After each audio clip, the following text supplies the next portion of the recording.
Sumayo ang Panginoon. Ang mga may pandinig ay makinig. No? Isang maikling salita, maiksing pangungusap, pero napakahalaga. Bahagi ito sapagkat inalintulad ni Jesus ang mga nakikinig. No? Katulad ng isang uri ng lupa. So, talinhaga ng mga hasik. Well, nung panahon ni Jesus, ay makita natin na may dalawang uri ng pagtatanim. Nung panahon ni Jesus. Isa rito yung tinatawag na broadcasting sa wikang Ingles. Pagsasabog, sinasabog. Hindi ko katulad sa atin. Sa atin kasi anong ginagawa muna natin? Sa atin ay binubungkal muna natin pagkatapos saka tinatandaan. No? Yung kanila noon ay alin? Sinasabog muna saka aaruhin. No? Inaararo ng dalawang baka, no? O dalawang kalabaw. Yun yung kanilang pamamaraan. Kaya nakita natin na ito ay sa iba't ibang dako napadpad yung mga trigo na ibinaksi ng magsasaka.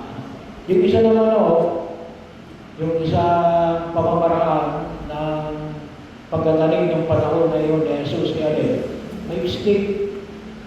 Yung stick ay itinutukod sa lupa pagkatapos doon hinuhulog yung butil ng trigo. No? Doon may butas yung stick at doon pinapasok pagkatapos yung tinatawag natin na pero ang ginamit na ibanghelyo natin dito sa pagkakataon nito yung pagsasabog. Makikita ko natin. Tunutusin ano yung pinamamanik ng pamamaraan ng pahayag dito? Una ay sabi na natin yung kagandahang loob ng mag-aasig. Bakit? Ba't kagandahang loob? Kasi nung una, napakahalaga ang butil. No? Napakahalaga ang butil. Alam naman natin kung ito ay sa Israel. Hindi ito katulad ng sa atin, hindi pala disyerto. Kaya, very generous. Kasi, pagkakataon na kung saan makita natin na iniahasik, sinasabog yung mga butil. Nagpapahayag na ito pala yung salita ng Diyos. Ang salita ng Diyos para sa lahat. Para sa lahat. Maging sa may mga punsong matitigas ang loob, mga pinagdaanan. Yung mga pagkakataon na kung tawagin natin ay mga puso na kung saan ay iabala sa maraming bagay. Yung mga puso o mga tawagin po natin ay mga lupa, na madaling sumusuko sa gitna ng mga hamon at ng mga problema. At bahagi na kung saan ay ito ay doon din sa tinatawag nating mabubuting lupa. Kaya bahagi yung salita ng Diyos, yung butil na iniasik, ay sabi nga natin ay para sa lahat. At katulad ng ipinamanik sa unang pagbasa, na narinig ko natin, yung ipinayos sa unang pagbasa, ano ang iniambing ng Diyos sa unang pagbasa ng kanyang salita ay katulad ng niebe. Ano yung niebe? Yelo. Wala tayong doon kasi sa Israel. May lugar doon na nag-yelo. So, bahagi ay may mga lugar na nag-iendo. may lugar din naman na tropical. So, ibig sabihin, no, ay kapag ang yelo ay naging tubig na, no, sigurado niyang magbibigay ng buhay sa mga halaman. Ganun yung salita ng Diyos. No? Kaya ano yung hamon ay pinamamanig ko sa atin, no? Na kinakailangan ay ayusin natin yung uri ng lupa. Nawa ay makita ko natin, tunay natin pakinggan yung salita ng buong may kapal. Sana po ay tumimo sa ating isipan at maging bahagi ng ating paggabay sa daigdig na ito. Sa pabanong pamamaraan, well, yung pinamanig ko sa atin ni Jesus na may pag-inig ay makinig, ay bahagi o na kung saan ay maalala natin na napakahalaga ho. Masanay tayo sa mga bagay na tungkol sa ating pananampalataya. Masanay tayo tungkol sa mga isinamanig ng ating pananampalataya. Iwasan natin ang alin ang nagdudulot sa atin ng kasalanan at kapahamakan. Kasi kapag tayo ay sabi ng tulad ng lupa, kapag nasanay tayo sa kasalanan, wala nang kwenta yung anumang uri ng bigit na pwedeng ilagay sa atin. Bakit? Sarado na yung ating mga puso. Kaya napahalaga po na ilulog natin sa Diyos. Hilingin natin. Magkaroon tayo ng puso na higit na kung tawagin mo natin ay naka-adjune, nakatono sa salita ng buong may kapal. At nawa patuloy tayong gabayan at patatagin ng salita na ito ng ating Panginoong Jesucristo.